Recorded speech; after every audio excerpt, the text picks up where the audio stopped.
dowladda Puntland Professor Cabdiweli Maxamed Cali Gaas wasiirka arrimaha gudaha iyo horumarinta reer miyiga dowladda Puntland wasiir dowlaha xiriirka golayaasha isla markaasna ah afhayeenka dowladda Puntland gudoomiyaha gobolka agaasimayaasha iyo saraakiisha sarsare ee ka socda madaxtooyada dowladda Puntland xogayaha dowladda hoose ee degmada Boosaaso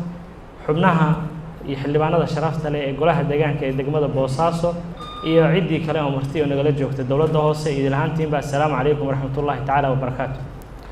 mudane madaxweyne waxaa sharaf weyn noo ah inaan maanta aan kugu soo dhaweyno degmada Boosaaso iyo kalfadhi aan caadi ahayn ay isugu yimaadeen golaha deegaanka ee degmada Boosaaso kaas aan u qabanay inaanu maadaama goluhu ay yihiin golo cusub inaad isbarataan wixii dardaaran ah oo aad kula dardaarmayso oo noo fududeynaya inaan waajibaadka iyaga iyo shaqadayada aanu gudanana aadna tiraahdo kalfadhigan waxaa naga maqan afarta xildhibaan oo ku kala maqan fasax shaqo hal xildhibaan oo ka mid ah oo iyo hal xildhibaan oo ku maqan fasax jiro iyo laba xildhibaan oo fasax caadiya ku jira haddii aan mudane madaxweyne aan xubnaha marka hore si brief aan kuu baro سعيد عبد الرحمن محمد gudoomiye ku-xigeenka degmada waa kan dhinacaaga midig fadhiya madaxweyne midigtaada madaxweyne injineer maxamed Cabbaas oo ah xubin ka mid ah golaha joogtada ee degmada qaabilsanna howlaha guud fadlan ha istaago xildhibaanka madaxweynaha baro waa ninkan Salaada Maxamed Maxamuud oo ah xubin ka mid ah golaha joogtada ee xildhibaanada ahna madaxa maaliyadda Fawsiyo Maxamed Maxamuud oo ah xubin ka mid ah golaha joogtada ee degmada ahna madaxa xaafadaha iyo xiriirka xaafadaha iyo IDBska Dr. Maxamed Maxamuud Hiirad oo ah xubin ka mid ah golaha joogtada ee degmada ahna madaxa qorsheynta iyo tababarada إفراح خليف أحمد oo xubin ka mid ah golaha joogtada ee degmada ahna madaxa haweenka iyo arrimaha qoyska Axmed Bile Siciid oo xubin ka mid ah golaha joogtada ee degmada ahna madaxa bilicda iyo ka hortagga musiibooyinka Maxamuud Aadan Maxamed Ducaale oo xubin ka mid ah golaha joogtada ee degmada ahna madaxa arrimaha bulshada محمد محمود إسماعيل تمجلع وأنا حنوسين هاي فصح وكم غير دكتوريسو سميرة محمد فارح مدحة في دورك بدبادة عنتظر لما صدح هي طبعا مبارك صلاة علي مدحة دولك عبد الرحمن هيرد نور مدحة باريستا gudaha Maxamed Maxamuud Xasan oo madaxa dakhliga iyo cashuuraha Jaamac Ciise Yuusuf oo madaxa anshaxa degmada golaha deegaanka ee degmada Maxamed Abokor Maxamed Afyaayo oo xubin ka tirsan guddiga anshaxa Saacid Faarax Cawad oo xubin ka tirsan guddiga anshaxa علي محمد سعيد حبين كترسن واحد arrimaha bulshada Salaad عبد الرحمن محمد وفصح shaqo ku maqan oo xubin ka tirsan howlaha guud Axmed Maxamed Maxamuud oo xubin ka tirsan waaxda maaliyadda Maxamed Cismaan Cabdalle oo xubin ka tirsan waaxda qorsheynta madaxa qorsheynta Faadumo Madar Cumar oo xubin ka tirsan dakhliga Iftiin Siciid Xuseen oo xubin ka tirsan arrimaha haweenka iyo qoyska Maxamed Cabdilaahi Axmed oo xubin ka tirsan arrimaha bulshada Maxamed Maxamuud Maxamed oo ku maqan fasax Siciid Gaashe Cismaan oo xubin ka tirsan amniga Cabdicasiis Yaasiin Cali oo xubin ka tirsan dhulka عبد الفتاح عمر حاج فارح حبين كترسن باريستا جودها محمد عبد علي حبين كترسن dakhliga xuseen siciid maxamed doctor oo ka tirsan xubin ka tirsan faydhowrka iga raalahaada haddaan wax khalday mudane madaxweyne waxaa nasiib wanaaga in xubnaha golahan ay isugu jiraan 10 qof 11 qof oo wadata shahaadada loo yaqaano bachelorka ay isugu jiraan hal xubin oo wadata jaamacad shahaadada laba xubnood oo wadata shahaadada loo yaqaano master degree-ga iyo 5 xildhibaan oo waxay wataan diblomo waxaa ku jira 3 saraakiil ah oo ciidankii xoogga Soomaaliya iyo Puntland jagooyin ka soo qabtay waxaan soran karaa waa golo deegaan oo soo dhameystiran aad iyo aad baa u mahadsantihiin ma rabno inaan madaxweyne hadalka kugu badino maadaama aad kulamo badan oo inta badan waqti badan qaadanaya ka soo qayb gashay aad iyo aad baa u mahadsantahay mudane madaxweyne waxaan ku soo dhaweynayaa injineer Maxamed Cabbaas si uu kelmad yar oo kooban halka uga dhaco gudoomiye ku-xigeenka degmada iyo dhammaan waftiga la socda madaxweynaha iyo xildhibaanada kulli salaamu calaykum waraxmatullaahi wabarakaatu mudane madaxweyne aad baan kugu mahadnaqaynaa imaatinka aad noo timi iyo waqtiga aad siisay anigoo og saacado walba inaad mataqaanaa mashquul tahay taas waxay naga noo taraysaa dhiirigelin bay noo taraysaa haddaan nahay xildhibaanada kow mar labaad baan muxuu ahaa ku mahadnaqaynaa taasoo ah aan u aragno inaad u helisay boosaaso markaad usoo xushay gudoomiye cabdisalaan waxay tahay hiil aad u helisay boosto mudane madaxweyne waxaa kale kuu sheegayaa golahan inuu ka duwan yahay kii hore aan ka mid ahaa wax badan oo aan diyaar u ahayn inaan qaban weynay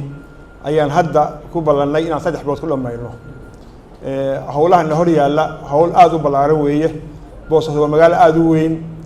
waxaan rabnaa inaan qabanno wax aan laga qaban Puntland aan laga qaban baan rabnaa inaan ka qabanno 3 bilood gudahood taasoo aafa ah oo waddanka aafaysay Soomaaliya oo dhan aafaysay oo ah bacda waan ku heshiinay wadooyinka in la furo nadaafadda amniga isagoo qoraala ayaan muxuu ahaa gudbinay si tifatiran baan amniga uga hadalay maadaama boosaaso ay weyn tahay inaan guryaheeda iyo shaariceeda aan nambaro u samayno tirakoob samayno wax walba taas iyadoo qoraal ayaan muxuu ahaa gudbinay mudane madaxweyne hawl badan baan rabnaa wadadan dheer oo dadku arkaan oo jaban annaga dib u dhignay maadaama wada culus ay tahay oo baawl culus ay marayso habka loo dhisaayo ayaan dib ugu dhignay masnaca ceel daahir oo gacanta lagu hayo oo la sameynayo ayaan rabnaa inaan ku hagaajino isagoo awood u leh inuu daamirka ceel daahir ka keeno halka keeno taas ay xogaa baan dib u dhacaynaa wadadaasna waxa weeye aqoonteed iyo kartideed iyo gudoomiyuhu ballan buu qaaday waa dhisaynaa insha Allah wixii xaqiina ku maqan maahane marka mudane waxaan warka badin maayo golahan waxaan ku bishaareynaa inuu yahay gole diyaar u ah inuu wax qabto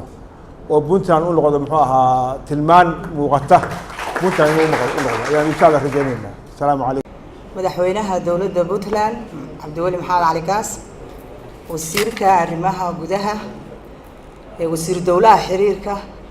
iyo afhayeenka madaxweynaha gudoomiyaha gobolka gudoomiyaha degmada gudoomiye ku-xigeenka degmada xildhibaanada saxaafadda ciidamada sharafta leh oo na ilaalinaya inta waxaan ku salaamay assalaamu calaykum waraxmatullaahi wabarakaatu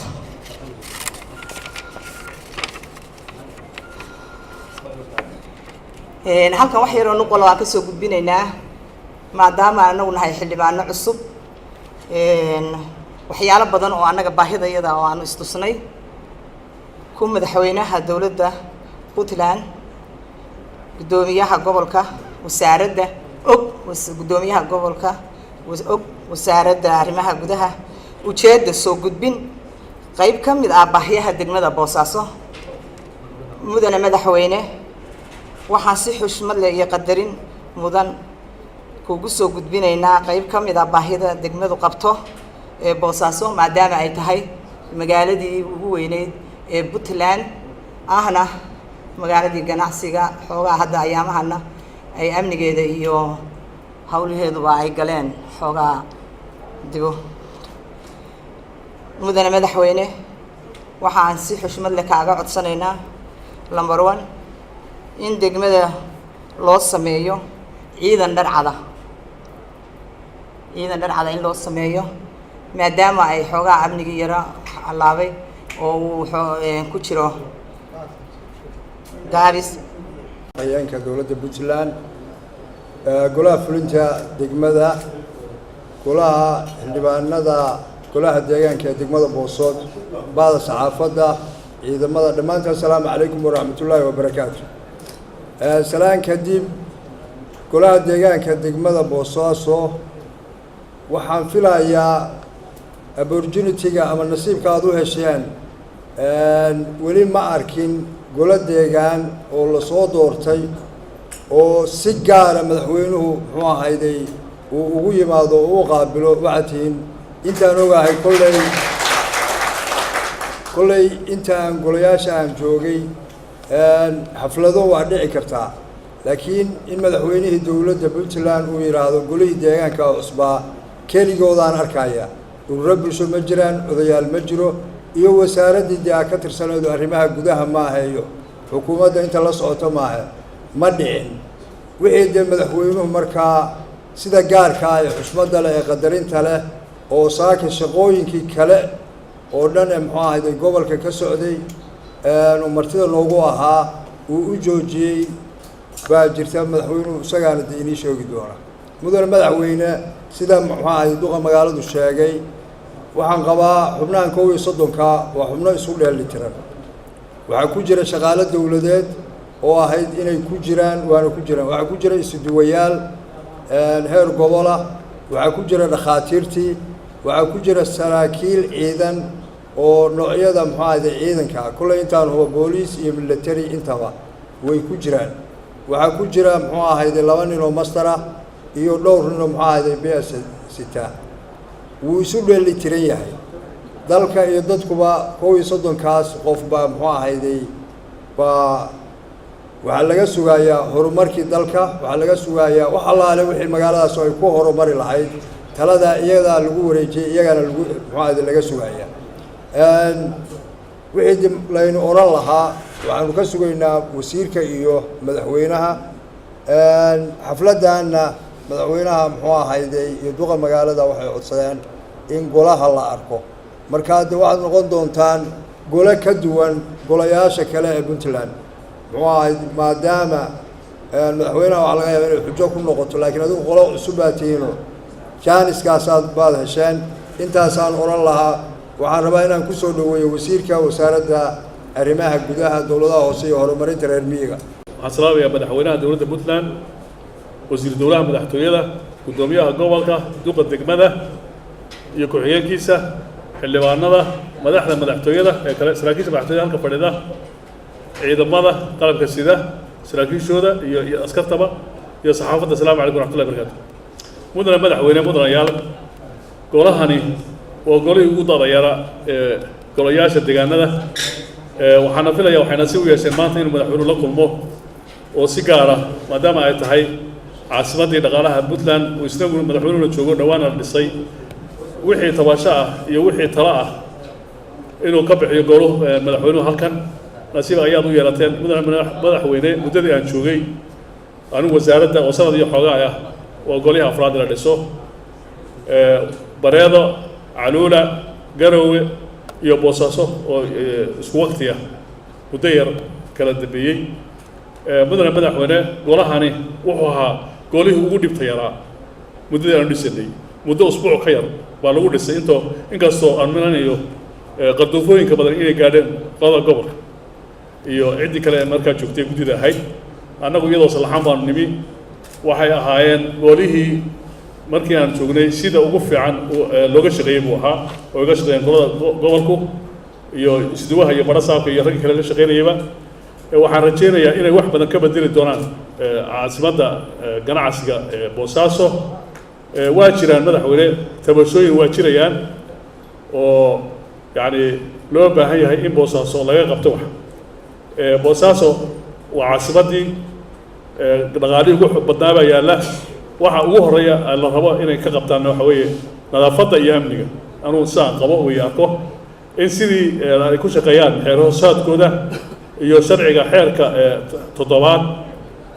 iyo dastuurka Puntland inay ku shaqeeyaan baa laga maarmaana waxyaabaha yaryar ee la tabanayo waxaan qabaa ma gabadhii halka kaga hadlaysay ratira kaga hadasho inay noqoto gacmo geli jira hoos baa loo dhaqaa qoraal lagu soo gudbiyo wasaaradda lasoo bariyo duqu soo qaado dabeedna markaa madaxweynaha loola tago nidaamku saa weeye waxyaabaha halka lagaga hadlayana maaragtay loo baahan yahay dee inaan laysla ogaan waxaa loo baahan yahay in guddoomiyaha ay soo maraan marka hore dabeedna uu markaa uu isagu soo tafdiido qofkii markaa wadiin cudur daaraynaa maadaama aad ku cusub tihiin meesha ku cusub tihiin mudane madaxweyne waxaa loo baahay adaa loo baahay kalmadaada in halka tiraaho haaba loo baahan adigu baa khudbadaada kusoo dhow madaxweyne waana islaamayaa waana ka mahadnaqayaa martiqaadkana idiin imaado golaha deegaanka ee cusub magaalada Boosaasood waana ku mahadsan yahay meeyarku inuu martiqaado inaan idinla dardaarmo maadaama aad cusub tihiin inkastoo aan rajeynaya in badan oo ka mid yihiin inaad ahaan jirteen laftigiinu golada deegaankii hore qaar ka mid ay ku jiraan laakiin maadaama hadda teeram cusub hadda uu barkab u bilowday idin bilowday waxaa ku soo aadeen waqti runtii aada xasaasi u ah oo wax badan oo waxqabada laydinkaga fadhiyo magaaladan waa caasimaddii ganacsiga Puntland waana magaalada koowaad xagga baaxadda dhaqaalana waa number 1 waxaana markaa inaad horta fahamtaan kuna tala gashaan meesha aad ka tihiin goladeega inaysan ahayn magaalo yar tuulo yar degmo yar inaad fahamtaan xajmiga iyo culayska iyo muhiimadda ay Boosaaso leedahay Puntland runta haddii laga hadlayo waa Boosaaso haddaysan jirin Puntland ma jirayso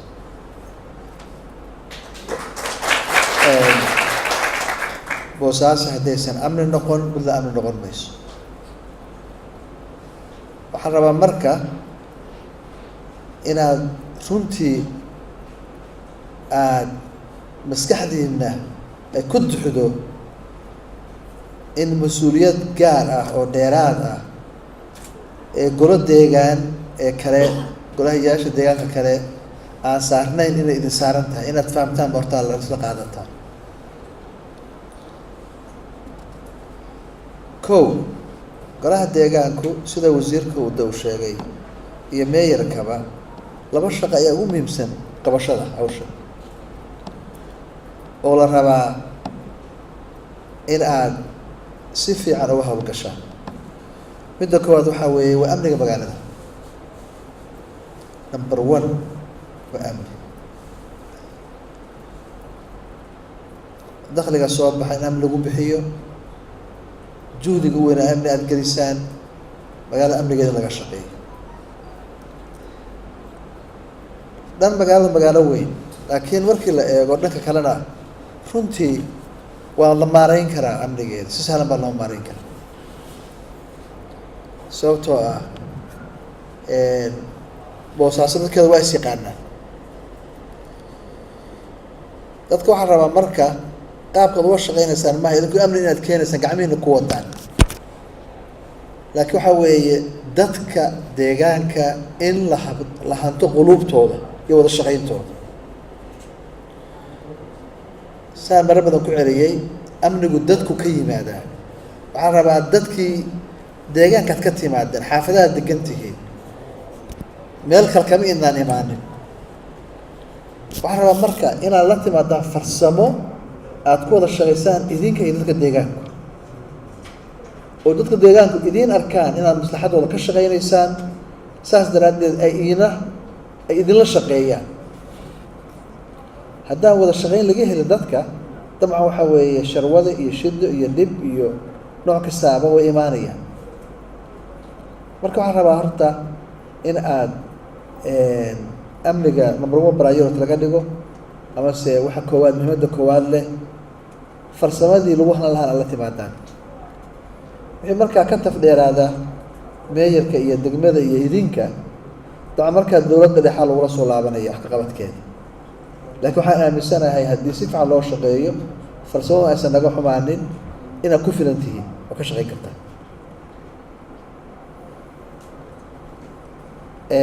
arrinta labaad oo la rabo in laga shaqeeyo waxaa weeye magaaladan hawl baan ka bilownay qurxinta iyo bilic soo celinta magaalada nadaafadda magaalo kastoo weyn dhibkeeday leedahay laakiin nadaafaddu waa shaqada labaad iyo quruxda magaalada waa shaqada labaad rabo inaad qabataan waxaana marka barnaamijkii soo celinta bilicda magaalada iyo in magaalada la qurxiyo jeedkii la furo nadaafadeeda laga shaqeeyo magaaladu ay magaalo u ekaato waa inay magaaladii ganacsiga oo dhaqaalaha base ku ahayd soo maaha waa inay taasi ka muuqataa meesha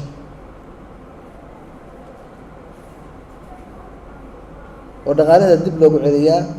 lana qurxiya waxa intaas dheeraadi waa dheeraad waad qabaan waa shaqo dheeraad aad qabateen wey laakiin waxaan rabnaa magaalada amnigeedana lagu filaado nadaafadeeda iyo quruxdeedana lagu filaado waxaa idinkaga digayaa marka arrin gobol kastoo deegaan ee puntland ka dhacda haysatana waxaa weye isqabqabsi marka ay idinku isku mashquushaan oo idinku issue ay isu noqotaan hadda shaqadii meesha ka baxaysa dayacmaysa markii meeyarka issue laga dhigo markaa idinku issues ka dhigataan ya dabcan isla xisaabtan baa jiraya meeyarku iyo ku-xigeenkiisa iyo guddiga joogtada ah in lala xisaabtamo shaqooyinkay qabteen maxay soo kordhiyeen maxay bedeleen waajib idin saaran wey laakiin iyada oo laga duulayo qof jeclaysi qof nabcaysi iyo waxaan shaqada asal u ahayn ama se base u ahayn ama shaqo kulahayn bas ku qabsataan de waxa weeye idina dad shaqeynaya ma noqonaysaan shaqadiina meeshu ay ka baxaysaan dalka loo qabanayo